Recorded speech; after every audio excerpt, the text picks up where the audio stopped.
Hey, racing fans, how you doing? Doug Hen with the Number Cruncher back again. That was Steely Dan and Do It Again, leading us into the program this time around. We're looking at the standardbreds for Woodbine Friday night at June the 7th.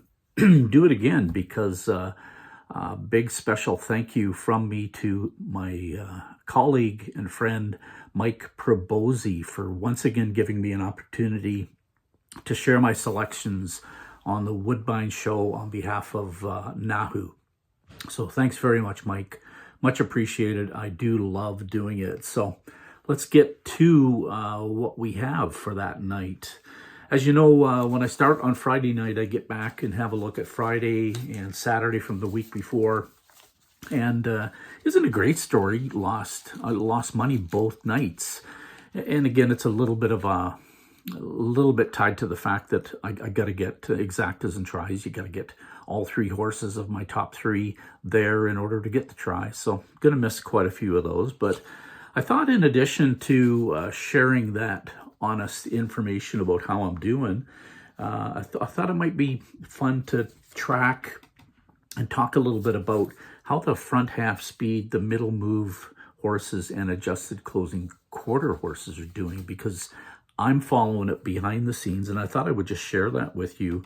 So, for example, if I'm giving you 3 front half speed horses a night, and there's 10 races, that means I'm giving you 30 possible horses.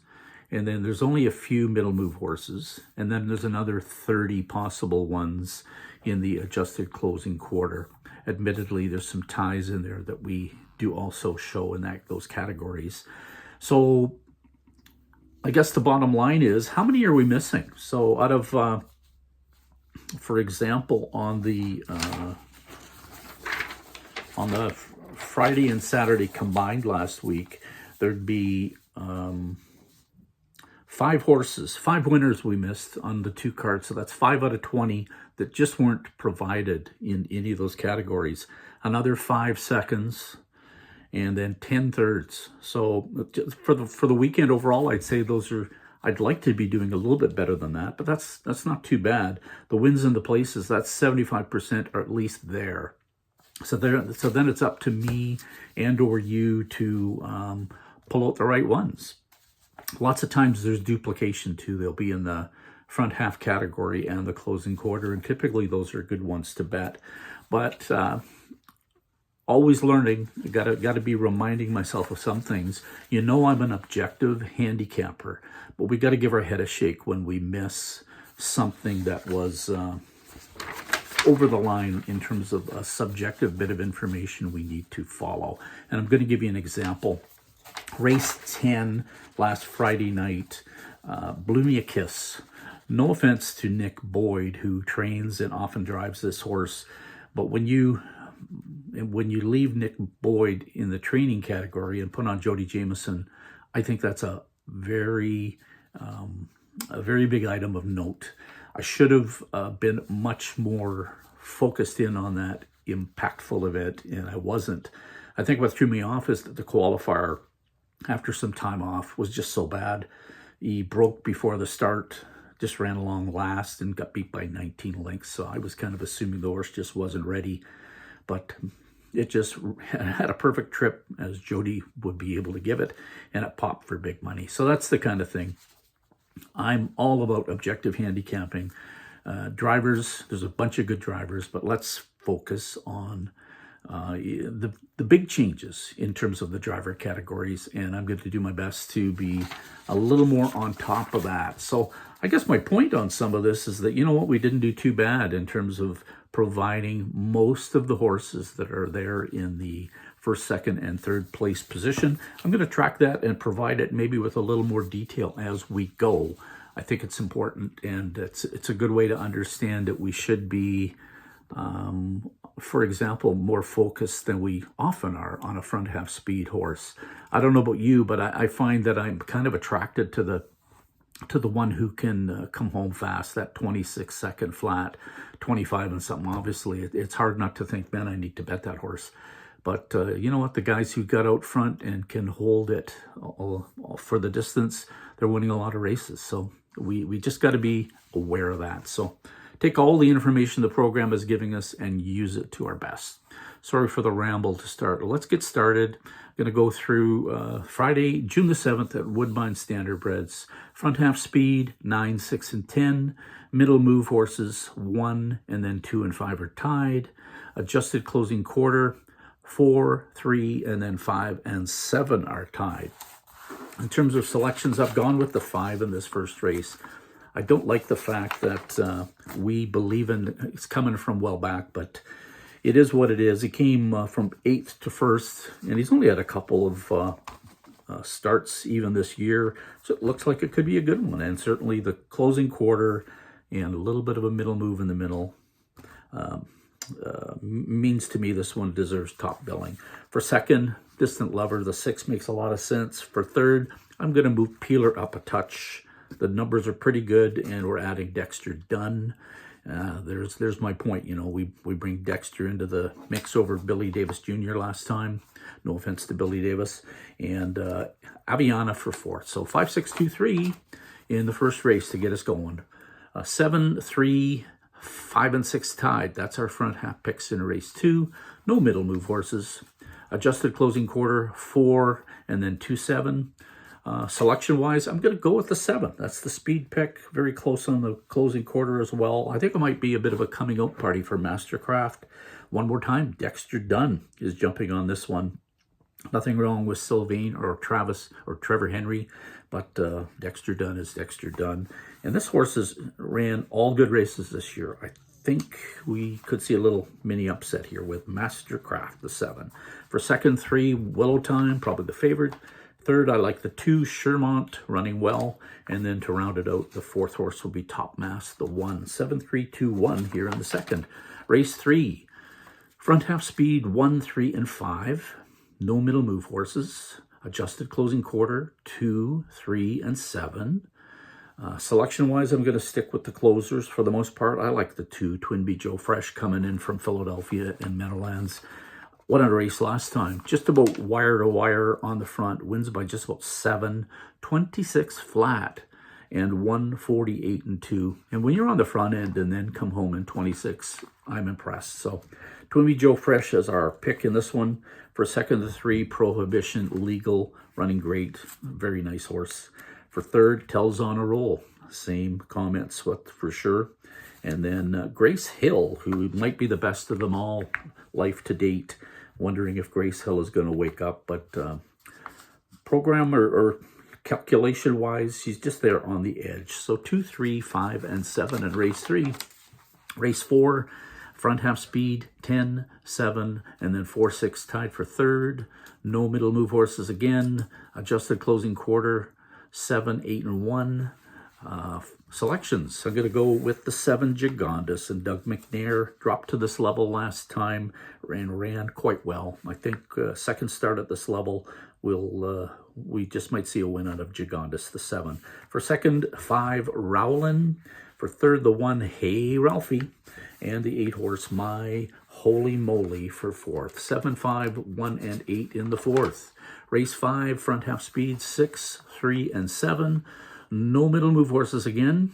Front adjusted closing quarter, 9, 2, and then 6 and 8 tied for third. Selection-wise, I'm going to go with the Invader from the Meadowlands, Anna's Wish, James McDonald, Richard Moreau. Lots of speed, probably right down the road, and looks like a wire-to-wire job to me. For second, I like the 9, Cheesy Smile. Been running in all the added money events as a 4-year-old. These may be a little bit easier in my opinion, and the horse is certainly running good. 3 starts back, 26 flat. That again is an attention getter. For third, the 2, Salzbrook Olympia, and Ella's Reason, the 1 horse, for 4th here in the 5th race. Race 6, front half speed, 5, 6, and 3. Middle move horses, 5, and then 1. Adjusted closing quarter, 5, 2, and 4. So I heard the 5 in every one of those categories. And when I first saw that this horse was 2-1 on the morning line, I was surprised.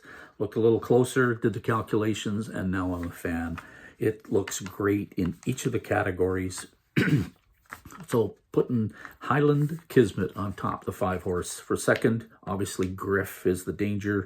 The 6, Winter Soldier coming in from Meadowlands. Give that one the 3rd place nod. And My Retirement Dream for 4th. 5, 6, 3, and 4 here in race number 6. Race 7, front half speed, 10, 6, and then 2, 3 are tied. Middle move horses, 2 and 8, tied for top billing. And then 7 is 3rd. Adjusted closing quarter, 8, and then a 3-way tie, 7, 9, and 10. Selections, I like the 8. Greatest Pleasure, Louis Philippe. We have a +7 middle move and a 26 and 2 closing quarter. Looks like a tough one to me. That's a good bunch, and I'm suggesting this horse will beat the 10. How much? That's my second pick. Ran a mere 150 flat last time. Wire to wire, wins by 11 lengths. Got to take a lot of respect as well. So 8 and then 10. We'll give 2 This Magic Moment, only 3rd, and yet I don't believe it's been beaten this year. So 8, 10, 2, and then for 4th, Pasta Delight. That's race number 7. Go back and give you the pick 4 from race for number 4, 20-cent variety. 5 and 7 with 2, 6, 9. With 5, 6, with 2, 8, and 10. That's a $7.20 ticket. Race number 8, front half speed, 5 and 6 tied. 3 is 2nd, or 3rd, I guess. Middle move horses, none. Adjusted closing quarter, 3, 4, and 6.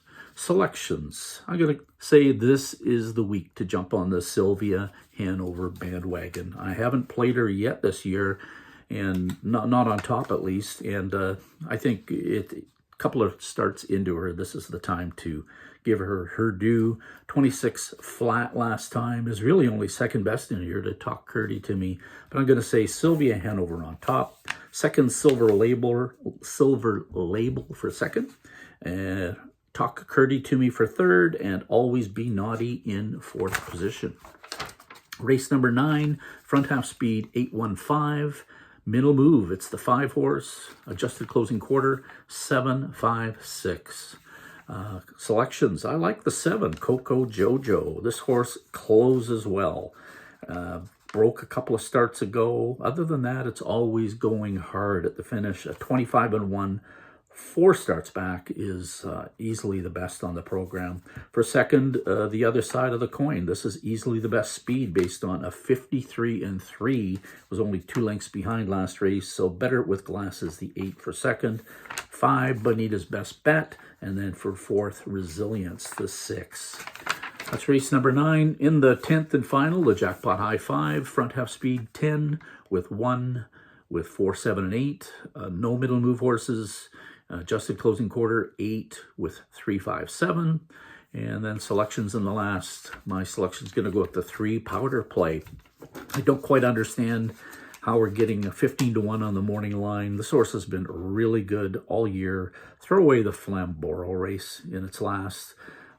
26 and 3 is as good as any of them in here in terms of closing quarter. So we'll put Powder Play on top. For second, the 1 Style for a mile. 3rd, the 9, Angostura Hanover, one of my other favorites.